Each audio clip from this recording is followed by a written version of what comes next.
Holders of XRP are really perplexed by the manner in which the CBDC narrative actually kind of fits into the XRP script. And in this video, I really want to go over this because I have the impression that a lot of well-known names in this industry are attempting to manipulate it in such a manner that they are saying things like, oh, well, Ripple is providing zero value to XRP. They have no interest in XRP at all. Buying and selling, as well as other activities, are the only things they use it for. Also, this is quite significant. It is not accurate. We are going to deal with this matter. In order to get a better understanding of this topic, we are going to knock down the boundaries that now exist between us. Everyone is welcome to join us on the channel. This is Nick, my name. Those of you who are new to the channel, I hope that by the time you reach the conclusion of this video, you will have subscribed to the channel. If we take a quick look at what Wrath of Kahneman has just recently released, we will see that we have a fantastic interview with Ross Edwards, who is the Client Solutions and Delivery, CBDC for Ripple. It provides color on projects related to CBDC. Montenegro is getting ready to adopt the digital euro. FI, or financial institution to financial institution, is what Colombia is all about. CBDCs are not expected to replace either cryptocurrency or fiat currency. Now that we are looking at this, we have Ripple CBC leading the pack as the most prominent example of a profusion of digital currencies that should not be panicked about. My sincere recommendation is that everyone sign up for the free Discord server. A link is going to be located at the very top of the description that is provided below. The fact that this Discord is absolutely free makes it one of the most helpful and educational Discords that is currently available. In addition, there is a free side that provides a large number of free crypto jewels, free market methods, and guidance. Market trends, free charts, and new cheat sheets are going to be delivered in this Discord. Additionally, there will be new cheat sheets. Also, we already have a large number of testimonials from people who have been using the Discord server and who are completely enamored with it. Therefore, what are you holding out for? Join the free Discord server by going to the top of the description below and clicking on the link that is provided. What we have here is a complete breakdown.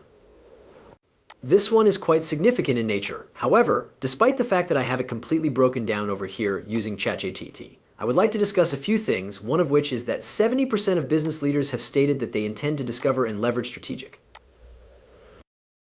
collaborations with blockchain providers, payment processors, and fintech organizations over the course of the next several decades. You have also asked us what success looks like, and if we scroll down here, we have answered your question.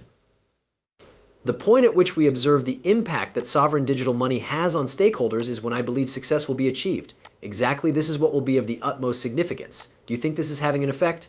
To add insult to injury, I was under the impression that there was another one down here, but in reality there isn't. This brings us to the side notes. Are quite important, particularly the 70% one, because 70% of business leaders have stated that they intend to develop and utilize strategic alliances with organizations that are involved in the financial technology industry. Now, that might be Ripple, if you know what I mean. It's possible that they could be classified as any one of these three categories: payment processors, blockchain providers, or even fintech organizations. After this, if we move over here, we will see that this is the complete. This article should be summarized in a version that is summarized. So we have it in a webinar titled Exploring an Uncertain Future of Money, hosted by Vision. We have an individual from Productivity interviewed Ross Edwards of Ripple. Edwards works with central banks and regulators in developing or on a developing use cases and technology for sovereign digital currencies. Their discussion covered central bank digital currencies technology regulation and the future of money. We have down here the survey results showed 64% of global business leaders are comfortable using digital and cryptocurrencies, which Edwards found optimistic but reflective of a broader acceptance of digital payments. Another significant conclusion was that 70% of CEOs intended to establish strategic alliances with companies that specialize in fintech. Ripple's activities in the CBDC arena, which involve using their technology to increase cross-border payments and engage with central banks to establish stable digital currencies, were mentioned by Edwards as examples of the work done with countries such as Palo.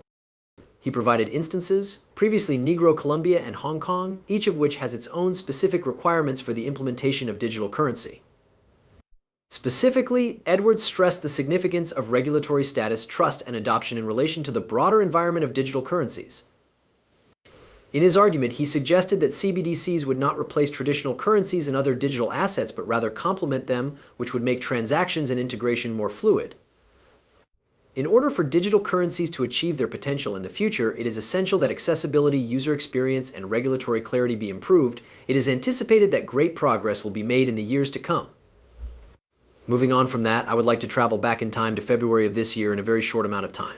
And at this point, we have a video. This conversation is now with James Wallace. For those of you who are unaware, he is the Vice President of Central Bank Engagements at Ripple as of right now. We go over here from 801.xrp, and we have James Wallace explaining to the interviewer that the Georgia CBDC pilot that Ripple has established for them is A.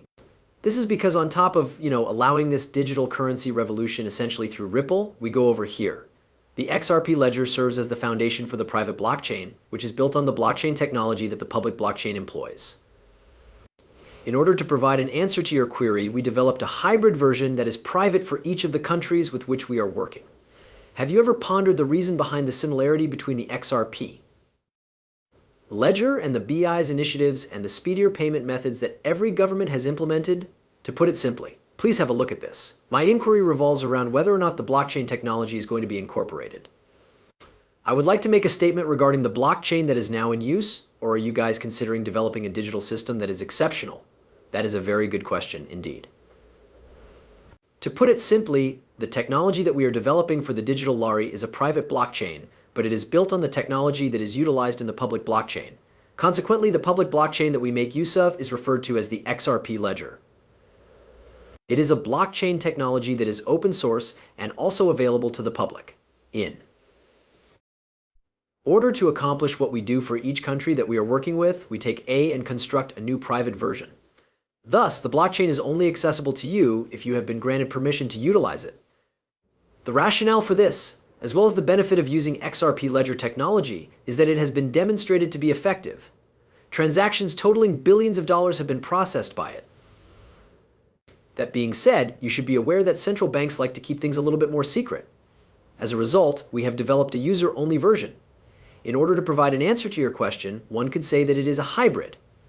Nevertheless, it is without a doubt an autonomous platform, which is carried out in a manner that is unique to each project that you analyze. Indeed. You are absolutely correct. Consequently, this has resulted in a significant number of individuals expressing the opinion that XRP will not be employed in any way. In the following, I will be discussing that topic with you all for a short while. But before I go into that, I'd like to talk about the number of central banks that are genuinely cooperating with. In November of 2023, we had the opportunity to meet Anthony Welfare, who had only recently begun working at Ripple. In my opinion, he did really depart. It is time for the 6th announcement from the CBC. Ripple, one of the most successful technology businesses in the world, has been the technical partner for the digital gel pilot project that is being conducted by the National Bank of North Georgia. Over 20 nations around the world are now in conversations with Ripple, and the company has stated that it will be launching 5 pilot programs with the governments and central banks of Bhutan, Palau, Montenegro, Colombia, and Hong Kong. Now, coming on top of this, we have over here a month ago, Ripple's James Wallace spoke in an interview that was this interview about 10 or more countries that have utilized or are using Ripple technology in the CBDC pilot. This interview was about the CBDC pilot. On the other hand, we are only aware of 6 of them at this time, although Anthony Welford claims that Ripple is now in negotiations with 20 additional nations. Thanks a lot to XRP Drops for making this possible. Ripple has publicly revealed that it is in discussions with over 20 nations around the world. The central bank partners that have participated in the pilot program are the ones that I just listed.